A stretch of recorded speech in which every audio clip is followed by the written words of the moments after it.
So ಈಗ SIT ಅವರಿಗೆ special investigation ಟೀಮ್ಗೆ ಈಗಾಗಲೇ ಸರ್ಕಾರ ಆದೇಶವನ್ನ ಕೊಟ್ಟಿದೆ ತನಿಖೆಯನ್ನ ಮಾಡೋದಕ್ಕೋಸ್ಕರ. ಹಾಗಾಗಿ SIT ರಚನೆಯನ್ನ ಮಾಡಿ ಅಧಿಕೃತ ಆದೇಶವನ್ನ ಸರ್ಕಾರ ಹೊರಡಿಸಿದೆ. ADGP BK ಸಿಂಗ್ ಅವರ ನೇತೃತ್ವದಲ್ಲಿ ಈ ತಂಡ ರಚನೆಯಾಗಿದೆ, ತನಿಖೆಯನ್ನ ಮಾಡುತ್ತೆ.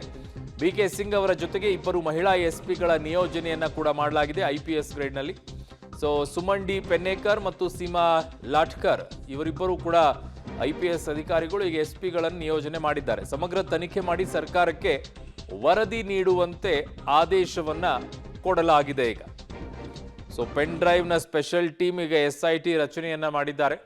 ಸೊ ಸರ್ಕಾರ ಈಗ ರಚನೆ ಮಾಡಿರುವಂಥ special team SIT special investigation team.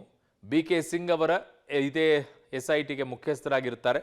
ಅವರ ಕೆಳಗಡೆಗೆ ಇಬ್ಬರು ಇದ್ದಾರೆ, ಸೀಮಾ ಲಾಟ್ಕರ್ IPS, ಅದರ ಜೊತೆಗೆ ಸುಮನ್ ಡಿ ಪೆನ್ನೇಕರ್ IPS. ಇವರಷ್ಟೇ ಮಾಡ್ತಾರ ಅಂತಂದ್ರೆ ಇಲ್ಲ, ಇನ್ನೂ ಟೀಮ್ ಇರುತ್ತೆ. ಮುಖ್ಯವಾಗಿ ಇವರು ಈ ಟೀಮಲ್ಲಿ ಇದ್ದಾರೆ.